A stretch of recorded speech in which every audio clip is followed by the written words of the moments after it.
Brooklyn, New York. Randolph Randy Pizzolo had spent years trying to get closer to the Bonanno crime family. Close enough to work with its members.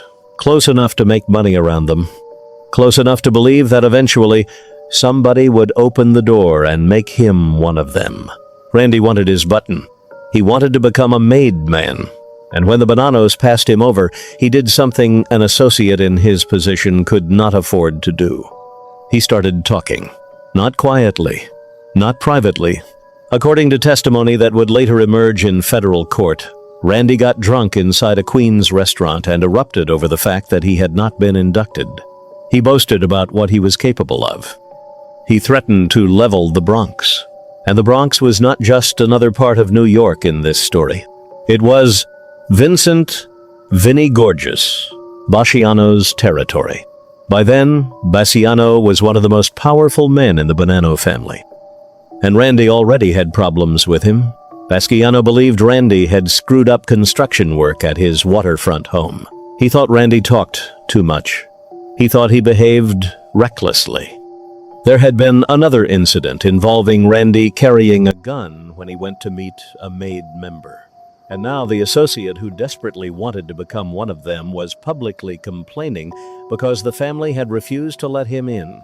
Randy thought he was demanding respect. Basciano heard something different, a challenge. Then the decision moved quietly through the Bonanno hierarchy. Randy would not receive the ceremony he wanted. There would be no oath, no burning saint, no button. Instead, men from the same organization Randy wanted to join would bring him to an industrial section of Brooklyn. His new BMW would be left nearby. His wallet would remain on him. His valuables would remain untouched. Because nobody wanted Randy's money. The Bonannos wanted Randy. And what happened that night was meant to send a message far beyond the man lying dead on the pavement. Vinny Gorgeous wanted the rest of the family to understand that people who stepped out of line could become examples. But there was something Basciano did not know. The murder meant to prove his power was about to become evidence against him. Because the Bonanno family was already collapsing from inside. The boss was preparing to cooperate. Men involved in Randy's killing would eventually talk. And one day, inside a federal detention center, Vinny Gorgeous himself would discuss Randy with a man secretly recording every word. To understand how Randy Pizzolo went from wanting a button to becoming a warning, you have to understand exactly what being an associate meant. Randy was already inside the Bonanno world, but he was not inside enough. That difference was everything. The American Mafia operated through a strict hierarchy. At the top was the boss. Beneath him were the underboss and consigliere. Captains controlled crews of soldiers. And below those formally inducted members existed a much larger population of associates. Associates could earn with the family. They could participate in rackets. They could work around made men every day. Some could become wealthy. Some could become feared. But they did not possess the one thing Randy wanted: membership. Being made meant entering the organization formally. A candidate had to be sponsored. His background had to be accepted. Other members could object. The administration ultimately had to approve him. Once inducted, he became part of the hierarchy. For an ambitious associate, the difference could become an obsession. Randy Pizzolo was one of those associates. At his later murder trial, federal prosecutors characterized him as a Mafia wannabe whose overriding ambition was to become an inducted member of organized crime. But Randy's problem was that wanting the button did not mean the family believed he deserved it. And the closer he moved toward Bonanno leadership, the more his behavior began working against him. At the center of the problem was Vincent Basciano. Basciano had come out of the Bronx. He owned a beauty salon called Hello Gorgeous, which gave him the nickname that followed him into Mafia history, Vinny Gorgeous. Behind the nickname was an intensely ambitious mobster. Basciano had risen through the Bonanno family and eventually became a captain. Then the organization above him began collapsing.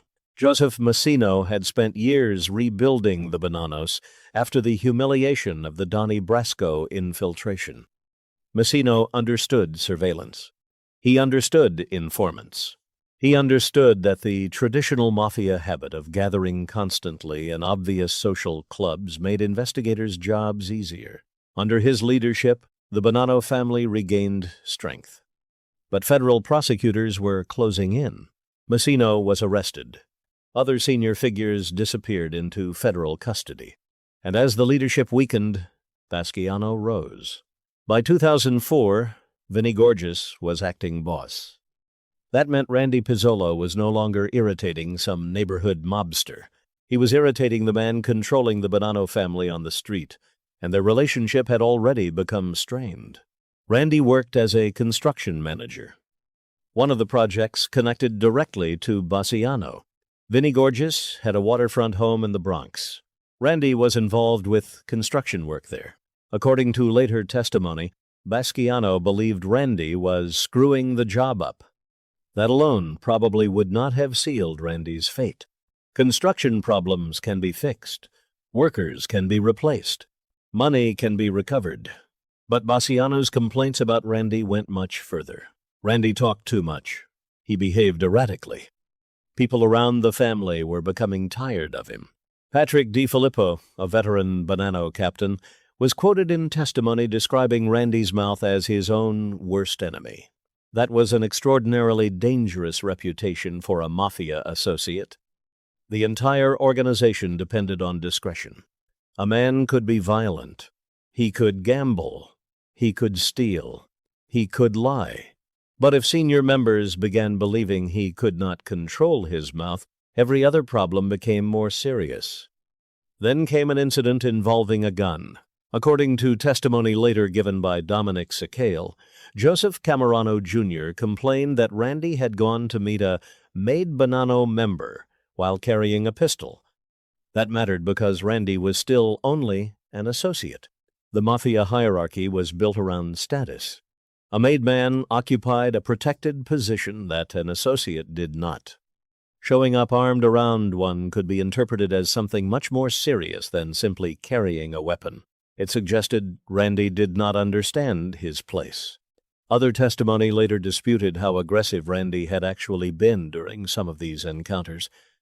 That distinction is important. The government's witnesses did not agree on every detail of Randy's behavior, but they did agree on the part that ultimately mattered. Basciano had become fed up with him. Then Randy was given another opportunity: Florida. The Bonanno family wanted him to relocate there and manage property. For Randy, that meant leaving New York, leaving the environment where becoming maid actually mattered to him. He refused. Another problem went on to the pile: the construction work, his mouth, his behavior, the gun incident, Florida. And underneath all of it was Randy's obsession with becoming formally inducted. Then came the outburst that made everything worse. Randy was in a restaurant in Queens. He had been drinking, and according to Bonanno associate turned government witness Anthony Volpe, Randy began complaining about not being made. He had waited. He had worked around these men. He believed he deserved the button. Now he was angry, and Randy reportedly announced that he was prepared to level the Bronx. It was the worst possible direction for the threat. The Bronx was Vinny Gorgeous territory.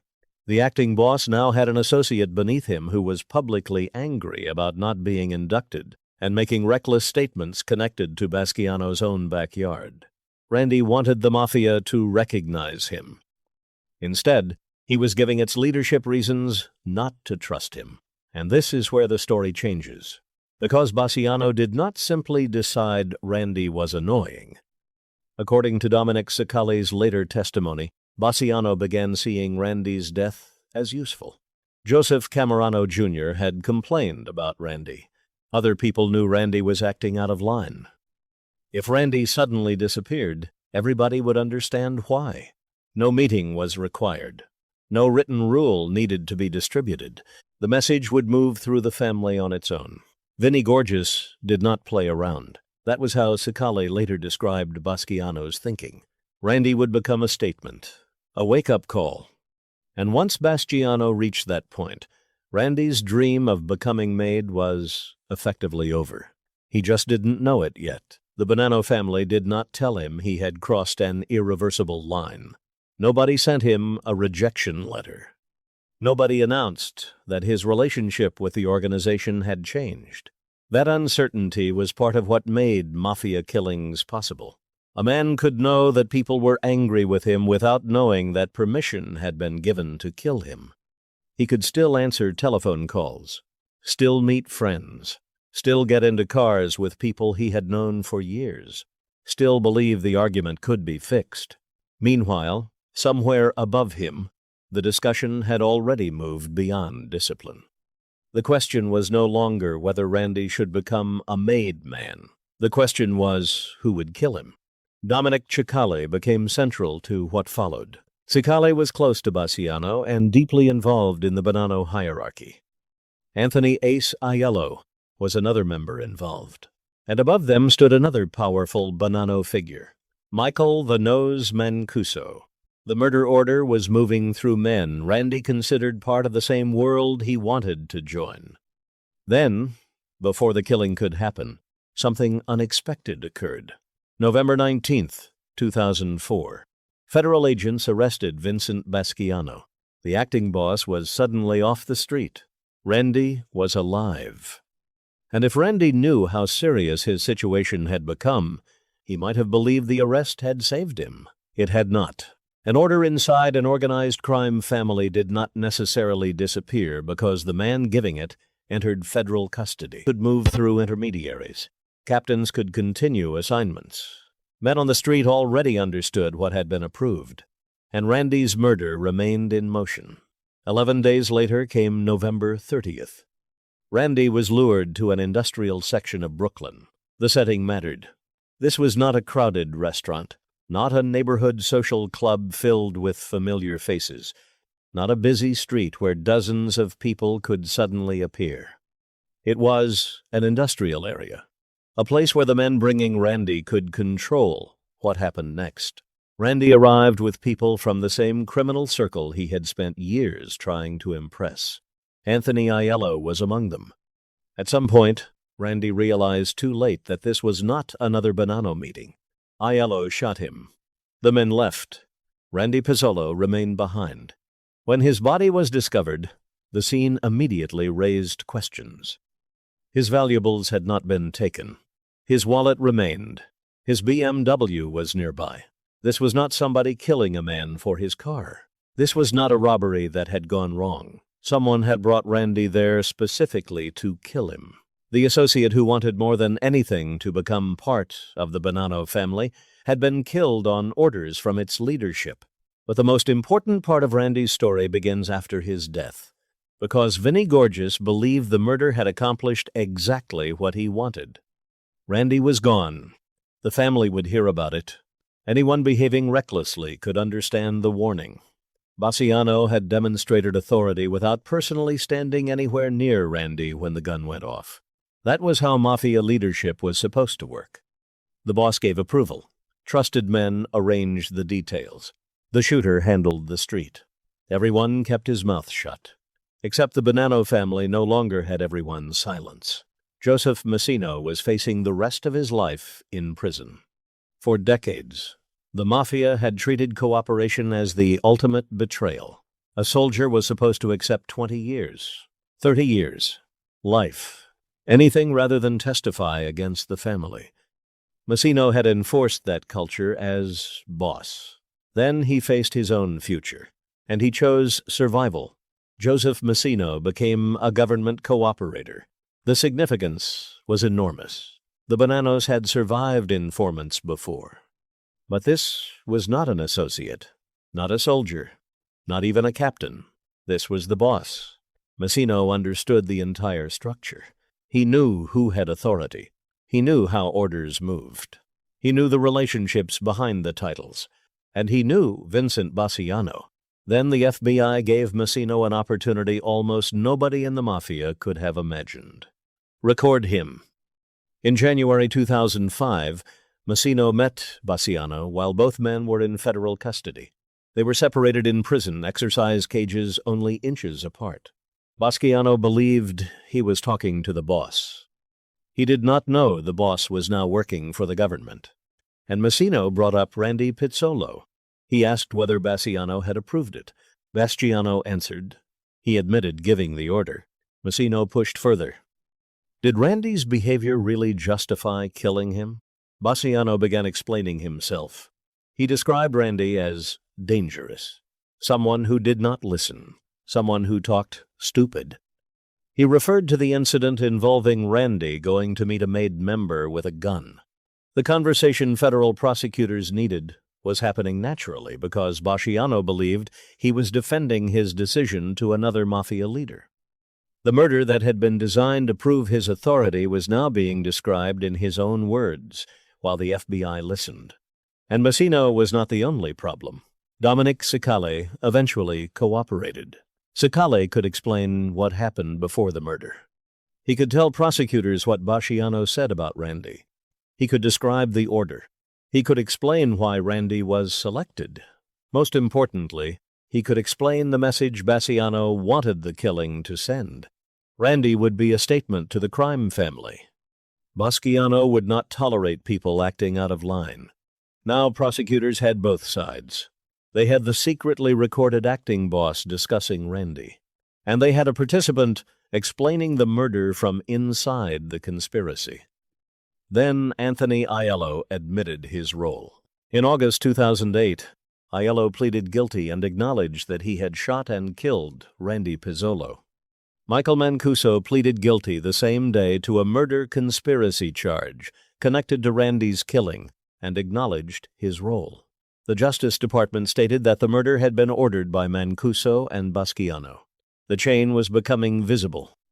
Basciano and Mancuso at the top. Cicale helping put the plan into motion. Aiello carrying out the shooting. Randy at the bottom. The man who had wanted to move upward through the Bonanno hierarchy ended up revealing that hierarchy through his murder. And eventually, Vinny Gorgeous faced Randy Pizzolo again. Not on a Brooklyn street. In federal court. By the time Basciano went to trial over the killing, he was already serving life imprisonment from another federal case. But Randy's murder carried an even greater threat. Federal prosecutors pursued the case as a potential capital prosecution. The government argued that Basciano had ordered Randy killed to maintain and increase his position in the Bonanno family. The jury heard about Randy's obsession with becoming made. They heard about his behavior. They heard testimony about his drunken complaints after being passed over. They heard Cicale explain why Basciano wanted him dead. And they heard Vinny Gorgeous himself. Not from the witness stand, from the recording Massino had secretly made. Basciano's own words had followed Randy from that industrial section of Brooklyn into the courtroom. In May 2011, the jury convicted Vincent Basciano of Randy Pizzolo's murder. The government then sought the death penalty. But the jury did not unanimously choose death. Basciano received another life sentence. The acting boss, who wanted Randy's killing to demonstrate his control, would spend the rest of his life inside federal prison. And Randy never received the one thing that had consumed him. The button. That is what makes his story so revealing. Randy Pizzolo was already close enough to the Mafia to experience its danger, but not close enough to receive the status he wanted from it. He worked around made men. He dealt with senior Bonanno figures. He managed construction. He knew people inside the hierarchy. He wanted the organization to look at him and say, "You belong." Instead, every attempt to force that recognition pushed him further away from it. The more he talked about respect, the less the leadership respected him. The more frustrated he became about not being inducted, the more dangerous his behavior appeared. And when he publicly complained, threatened, and challenged the authority surrounding Vinny Gorgeous, his ambition became part of the reason people at the top wanted him gone. There is a brutal contradiction at the center of Randy Pizzolo's life. He wanted protection through membership. But his pursuit of membership placed him directly in the path of the men who could kill him. He wanted the Bonanno name to give him status. Instead, Bonanno leadership used his death to reinforce its own. He wanted to become an example of someone who had risen. Vinny Gorgeous turned him into an example of what happened when an associate forgot his place. And even that failed, because the Mafia lesson Basciano intended to teach did not survive federal court. Randy's death was supposed to tell Bonanno members that Vinny Gorgeous was powerful. Instead, it helped reveal how fragile that power had become. The boss cooperated. The captain cooperated. The shooter pleaded guilty. Another senior figure pleaded guilty. The acting boss was secretly recorded. The hierarchy that Randy desperately wanted to enter began testifying against itself. That is the part Randy could never have imagined while demanding his button. Becoming maid was supposed to mean security, respect, belonging. But by 2004, the Bonanno family could barely protect its own leadership from federal investigators. Joseph Massino had become an informant. Basciano was in federal custody. Sicale would eventually cooperate. Mancuso would plead guilty. Aiello would admit pulling the trigger. The secret society Randy wanted to enter was already coming apart. He simply did not live long enough to see it. On November 30th, 2004, Randy Pizzolo went into an industrial section of Brooklyn with men from the world he wanted to join permanently. His BMW was left behind. His valuables were still there. His ambition had brought him close enough to the Bonanno family that he believed he belonged around its members. But in the Mafia, proximity was never the same as protection. Randy spent years wanting the Bonannos to make him one of their own. Never wanted.